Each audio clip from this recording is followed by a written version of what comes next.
Agus, o sea que Macri podría recibir una ANSES desfinanciada, por lo que me contaba en el bloque anterior. Sí. A mí llama la atención que todavía hubo muchas designaciones, todavía no hay designación en la ANSES. Se habla de Matías Lamens, pero todavía no hay... Bueno, vamos a ver, es un dato. En el mar de designaciones que vienen del mundo empresario hay que ver qué pasa. Ahí hay un cambio muy grande que se va a dar. Yo te lo resumo en una frase que una vez un periodista inglés hace mucho tiempo, refiriéndose a Inglaterra, había dicho, en un momento, el gobierno de Thatcher, había dicho, ya no es necesario que las empresas presionen al gobierno, ellas son el gobierno. Ese es el cambio que estamos viviendo acá, ahora y de acá en adelante, ¿no? Digo, ya esa disputa entre puja de poder y conflicto de intereses entre un gobierno, un Estado nacional y su representación del pueblo, o empresas, grandes corporaciones que disputan, acá esa disputa me parece que ya queda zanjada en el sentido de que son las mismas empresas el Estado. Pero tres provincias que votaron mayoritariamente el cambio, como son Córdoba, San Luis y Santa Fe. ¿Podrían llegar a correr el riesgo en los primeros días de gobierno de Macri de financiar la ANSES? Bueno, hay que ver ahora políticamente cómo lo manejan entre ellos, digamos. Son tres provincias que van a tener una llegada al gobierno nacional muy fuerte, dado los resultados, y vamos a ver en cómo van manejando el tema. La realidad es que tenés el flujo resignado, que es un flujo importante, ese 15%, y el stock que son como 85.000 millones de pesos que te acabo de decir, en 120 días para tener que pagarle, de acuerdo a un fallo de la Corte Suprema, digo, acá hay que cumplirlo. Es un agujero importante, y si sumás todo, como te decía hace un rato, un monto actualizado te puede llevar a más de 400.000 millones de pesos, es más o menos un 7% del PBI, es un número muy importante, te llevaría a duplicar, o más que duplicar, el déficit financiero actual.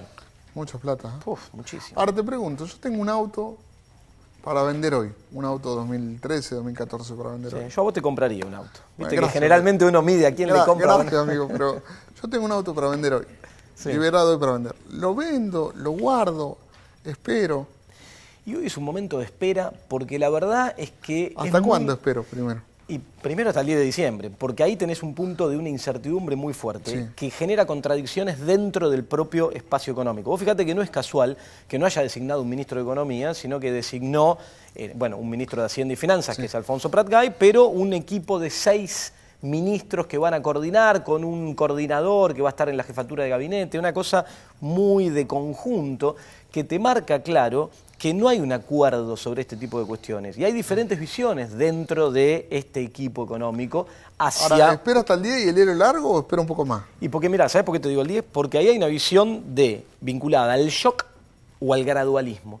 Que si querés te pongo dos nombres que la representan. Alfonso Prat-Gay, en sus declaraciones, busca el shock. Él lo que dice es que hay que hacer una gran devaluación, hay que eliminar las restricciones apenas asuman, eso va a implicar una gran devaluación del tipo de cambio. Cree o dice, por lo menos públicamente, que no tendría traslado a precios porque está internalizado los precios del dólar paralelo. Eso cosa se cobra que yo todo no aquí, comparto. Sí, cosa que no es real, pero bueno, viene con ese argumento. Y del otro lado tenés otra línea, vamos a ponerle un nombre, pero son varios, Rogelio Frigerio, está más vinculado a una cuestión gradual. Pero Macri está más cercano a Prat-Gay, por lo que ha dicho en la última semana. Bueno, en la última semana pareciera que Prat-Gay lo convenció un poco más. El propio Mauricio Macri salió a decir esta semana, hace muy poquitos días, ya electo presidente, que va a eliminar las restricciones el día que asuma. Bueno, ¿cuánto tiempo retengo el auto? Bueno, por lo menos espera ese día. Por lo si menos, ese día, pero como máximo, como un plazo razonable. ¿Cuánto tiempo retengo el y auto? tenerlo un mes más. Que hasta enero, febrero. Tenerlo, sí, que aclare un poquitito el panorama. Yo tengo X cantidad de dólares. Sí. La misma pregunta. ¿Cuánto tiempo retengo los dólares? También, espera por lo menos un mes, 2 meses, porque el tema es que vaya aclarando el panorama. ¿Hasta marzo ponemos? Sí, si hay noticias antes, andá mirando Economía 4D porque te las vamos a ir contando. Pero... ¿Los domingos a las? A las 21 horas, cuando terminas vos. Bueno, es más, la recomendación a la gente es que a las 8 te miren a vos, tengan todo el análisis político, las entrevistas, los invitados y después sigan y se informen sobre qué hacen con el auto, con los dólares. Eso es un tipo generoso. Pero Economía 4D a las 21 horas los domingos, con mi amigo Agustín Ateli y Gustavo Idoyaga. Sí, tal cual. El gran Gustavo Idoyaga, que en algún lugar del mundo andará dando vueltas. Sí, porque vamos a aclararlo que en el programa de hoy me van a ver a mí solo, ahora cuando haga la apertura lo vamos a comentar porque Gustavo tuvo que hacer un viaje. Está como Ricardo Montaner, en el último lugar del mundo, luego la cordillera. No, tuvo que hacer un viaje programado hace mucho tiempo. Le mandamos un abrazo grande a Gustavo, que lo queremos mucho. O sea, dólares y autos mínimo hasta marzo. Sí, porque la idea es, ¿qué va a ocurrir? A ver, ¿cuáles son los riesgos? Suponete que gana el plan de shock de Alfonso Pratgay y el primer día eliminás las restricciones. ¿Qué es lo que yo creo? Bueno, si lo haces hoy, como están dadas las cosas, porque otra cosa que vos me digas, no, mirá, ya hicieron un acuerdo en el exterior, van a recibir de entrada el primer día, apenas se sienten, un ingreso de, vamos a poner un número significativo, cualquier cosa, 20.000 millones de dólares. Pero eso dice que reciben 8, 9, 10 del campo, de lo... Ahí hay una que está en la discusión bolsa. que es la siguiente, a mí me llama la atención algo. Primero, hay cálculos que decían que hay retención de exportaciones por más o menos 8.000, 9.000 millones de dólares. O sea, si lo bolsas, granos guardados en Que silo hay bolsas... retención hay, eso Sí, es seguro, yo que te lo además, confirmo. ¿por qué? Porque la retención, y acá vuelvo a la profecía autocumplida, la generaron hace un par de meses atrás cuando empezaron a tomar fuerza en el plano político, ¿sí? Para tener chance, altas chances, de hecho se dio así, de ganar la elección, con un grupo de economistas que decían, miren, nosotros estamos dispuestos, creemos que hay un gran atraso cambiario y estamos dispuestos a devaluar e incluso a eliminar retenciones de la exportación de muchos granos. Entonces, si vos, productor, escuchás que te van a eliminar las restricciones, que te van a devaluar el tipo de cambio y que tiene altas chances de ganar las elecciones y gobierno, tu comportamiento racional, ¿cuál es? Bueno, espero, compro el silo bolsa, guardo los granos ahí y espero. ¿Qué fue lo que hicieron? Eso fue lo que hicieron. Ahora hay una discusión en el monto de eso y en cómo lo harían la liquidación. Primero, se habla de 8.000, 9.000 millones de dólares. El otro día escuché a Ricardo Burjaile, que es el designado ministro de Agricultura, un hombre radical de Formosa, que fue designado como ministro de Agricultura del nuevo gobierno, decir que las estimaciones que él maneja son 4.000 millones de dólares. Entonces, cuidado primero porque... Es otro número. Es otro número. 4.000 millones no te cambia tanto la expectativa. Es te un puede numerito. cambiar el cortoplacismo, pero no Sí. a largo plazo. Y segundo, ¿cómo hacés vos si eliminás la? Porque se habla de que le abran una ventana de 15 a 20 días sin retenciones para decirle, miren, por ejemplo, la soja, le quitamos ese 35%, tenés 15 días, después la volvemos a poner para que liquides y de esa manera estimular a la liquidación. Primero, si hay una expectativa devaluatoria, con eso solo vos no generás la liquidación. Porque el tipo No, te no dice, alcanza, no, digo. si vas a devaluar el 80%, por más que me des el 35%, a este tipo de cambio yo no devalúo. Si vos juntás eso con una devaluación, es... ¿Cómo vas a lograr demostrarle al sector exportador del campo que el tipo de cambio lo sostenés y lo limitás donde vos decís? Porque acá hablan de que... Pero el tipo de cambio no le iba a regular el mercado. Bueno, por eso, si vos decís lo regula el mercado y Como con diría los dólares un que hoy amigo tenés... mío, no me enloquezás, Agustín, no me enloquezás de temprano, por favor, ¿no vamos a regular el mercado de cambio? Claro, por eso, si vos decís, el mercado de cambio, lo dijo el propio Mauricio Macri en una reunión, hotel Alvear, almuerzo, el círculo rojo desplegado en mesas escuchándolo, yo el tipo de cambio creo que hay que dejarlo librado a las fuerzas del mercado. Si vos crees eso, con el stock de dólares que hoy tenés en el Banco Central No te y lo alcanza. liberás, no se te va al 14, 15 del tipo de cambio paralelo que hoy está contenido. Se te puede ir a 20 pesos, 20 y pico de pesos, a un nivel muy alto. De hecho, el famoso dólar cobertura, que es algo que todos miran, que uno aclara, y yo siempre como economista aclaro, no tiene sentido, no hay que prestarle atención, es una herencia de la convertibilidad, pero bueno, el público y los inversores lo siguen mirando. Es la relación entre la base monetaria, los pesos que hay en la economía y las reservas en el Banco Central. Hoy te da un poco por arriba de 20. Entonces, si vos liberás el tipo de cambio, ¿cómo le vas a demostrar a el exportador que en 14, 15 frena? Te va a pedir más. Te va a decir, no, sigo esperando, porque si sigo esperando va a ir a 20 esto. Entonces, ¿hasta qué nivel lo vas a llevar? ¿Y qué Pero va a ir a impacto 20 tiene eso hacia adentro? perdiendo el 35. Porque Bueno, volverían a poner retenciones.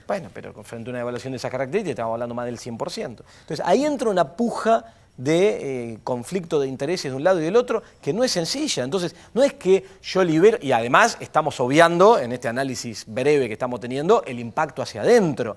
Porque cuidado, liberar el tipo de cambio, llevarlo del 9,60, 9,70 actual a 15, a 14, a 20, a lo que sea, tiene un impacto hacia adentro que se está minimizando hoy. Cuando Alfonso Pratgay dice acá no hay traslado a precios porque están descontados los precios, eso no es así. Nosotros tenemos una estructura productiva dependiente de importaciones de insumos para producir y toda esa estructura productiva hoy importa el tipo de cambio oficial. Si vos lo pasás de 9 y pico a 14, 15, 18, lo que sea, hay un traslado a precios directo. Ni que hablar de cuando tengas que enfrentar paritarias en el mes de marzo, que ese va a ser un punto clave. O sea que si lo largan al mercado, el dólar se va mínimo a 20. Mínimo. Esto es precisión personal. Se va Sí, hasta ahí. aparte siempre el tipo de cambio, esto como economista, una cuestión más técnica, siempre tiene lo que llamamos los economistas una sobrereacción. Cuando vos lo liberás, va a buscar un valor muy alto. Acordate lo que pasó después de la convertibilidad en 2002. Va a buscar un valor muy alto y después se acomoda y se estabiliza en otro valor. Con lo cual, esa sobrereacción puede llevarlo a niveles muy elevados. Hay que tener cuidado. Por eso digo, no es sencillo, no es elimino las restricciones apenas llego. con los dólares que hoy tengo, eso es muy riesgoso. Muy. Yo soy un pequeño ahorrista que tiene 10, 15 mil dólares. El momento para vender es cuando sobre reaccione. Sí. Ahora ahí hay que estar muy atento a cuál es ese pico. Ahí lo que pueden hacer es mirar economía 4D. Otra vez. Porque eso lo va a ir anticipando, se sabe, o sea, se sabe cuándo va a sobre reaccionar. Sí, sí, sí. Al momento de liberarlo va a llegar a un nivel. Lo que hay que hacer es, bueno, algunos análisis y estar muy expectante en cuál es ese nivel pico que toca y después cómo se va acomodando. Pero vos le calculás que uno de los picos podría ser 20. Sí, o incluso un poquitito más también. Sí, por eso. En Por estas ahí. condiciones, si vos me decís, esto se hace con un acuerdo, porque acá, ¿qué es lo que está pasando? Vamos con las designaciones. Tanto Alfonso Prat-Gay, como quien dicen, porque todavía él no lo dijo oficialmente, pero ya está instalado, y esto es muy fuerte que es así, va a ser su secretario de Finanzas dentro del ministerio, que va a ser Luis Caputo, un hombre que viene de la banca JP Morgan, del Deutsche Bank, de Wall Street, un hombre fuerte de Wall ¿Te Street. puedo hacer una pregunta por ignorante? Dale. ¿Sabés qué es de Nicky, no? No sé, creo que nada, creo que nada, pero bueno, no sé, podemos hablar. Saludos a Nicky. Amigo Mauricio. Este es un hombre muy fuerte de Wall Street, que viene de ahí. Entonces, uno con esos perfiles es esperable que vaya a haber acuerdos con los bancos de inversión, que vaya a haber acuerdos con los organismos multilaterales, con el Fondo Monetario, para generar las inyecciones de dólares que la economía necesita para evitar que esa sobrereacción cambiaria sea tan fuerte. Perdón, ¿pero eso no es endeudarse otra vez? Sí, es volver, y esto tengámoslo claro, esto lo podemos decir hoy, dado el perfil de los designados, dada lo que uno viene escuchando de los economistas, esto sí lo podemos advertir y no es ningún miedo ni generar nada raro. La Argentina vuelve a un esquema de endeudamiento. Sos apocalíptico, date No, vuelve a un esquema de endeudamiento. Y mira, ahora te la voy a suavizar para que veas que no soy apocalíptico. Hay margen para ese esquema de endeudamiento, porque la herencia que reciben, siempre cuando se habla de herencia del otro lado, desde el actual o próximo oficialismo, se marcan aspectos desde su punto de vista negativos. Te dicen la herencia es el déficit fiscal, los pocos dólares como reservas en el Banco Central. Ahora, nunca se habla de la herencia positiva.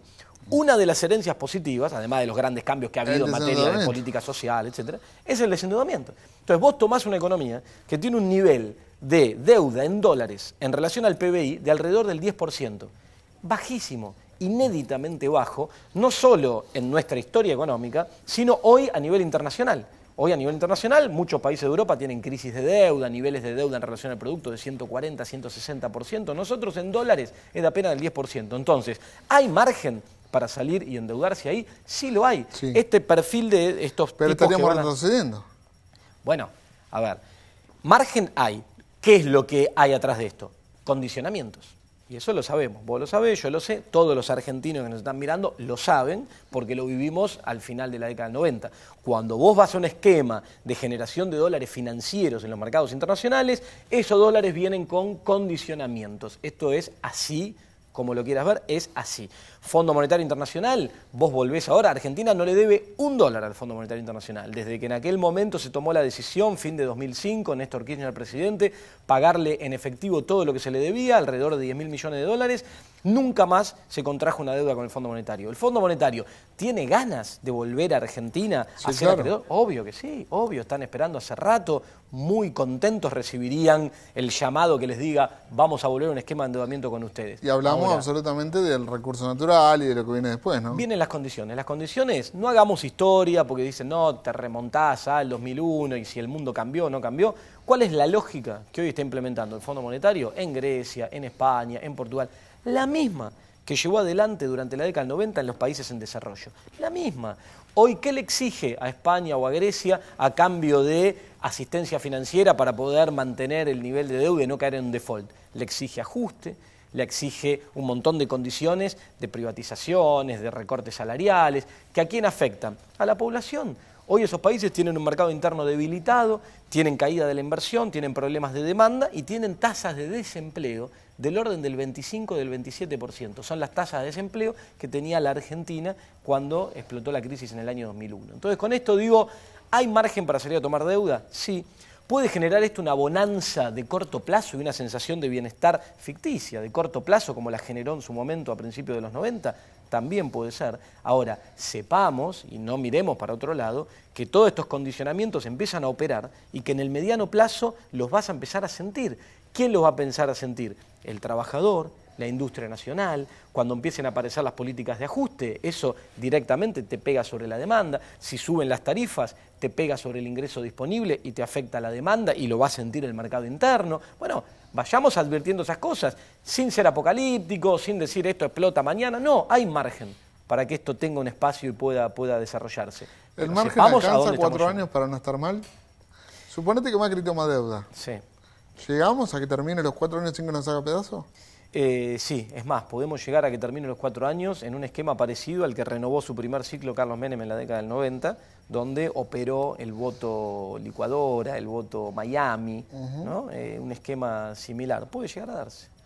Estamos frente a la posibilidad de que sea el primer gobierno de Menem, que fue una burbuja ficticia que después nos salió cara. Tal cual. ¿Por qué? Porque los vínculos con el mercado financiero están planteados para poder hacerlo amigablemente, porque el mundo está ávido de buscar rentabilidad en algunos sectores, como puede ser, en algunos lugares del mundo, como puede ser la Argentina, donde el potencial es muy fuerte y donde el desendeudamiento es muy fuerte. Cuando un inversor busca colocar su dinero en un país, en un mercado, ¿qué es lo que mira? La probabilidad de default. ¿Cuál es la probabilidad de que vos dejes de pagar esa deuda? Cuando tu nivel de deuda es muy bajo, la probabilidad de dejar de pagarla es muy baja. ¿Es eso? El famoso riesgo país, que hoy está en niveles altos por el conflicto con los fondos buitre, conflicto que va a ser muy rápidamente cerrado, seguramente por la nueva gestión, quienes tienen la posibilidad, a diferencia del equipo económico que se está yendo, de sentarse a hablar de igual a igual. Porque, ¿por qué?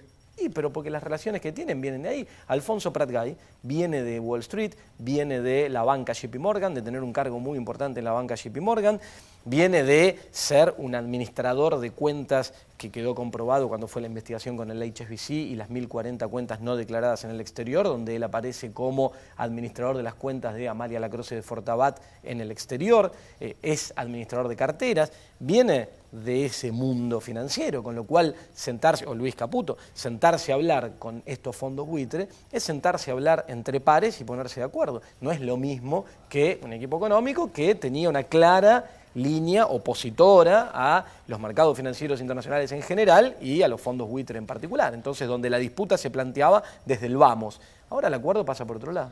Te pregunto, o te pido, mejor dicho, vamos a volver a invitar a todos los dirigentes de la oposición a que ocupen este lugar en nuestras 2 producciones, ¿lo puedo decir así? Sí, cómo no.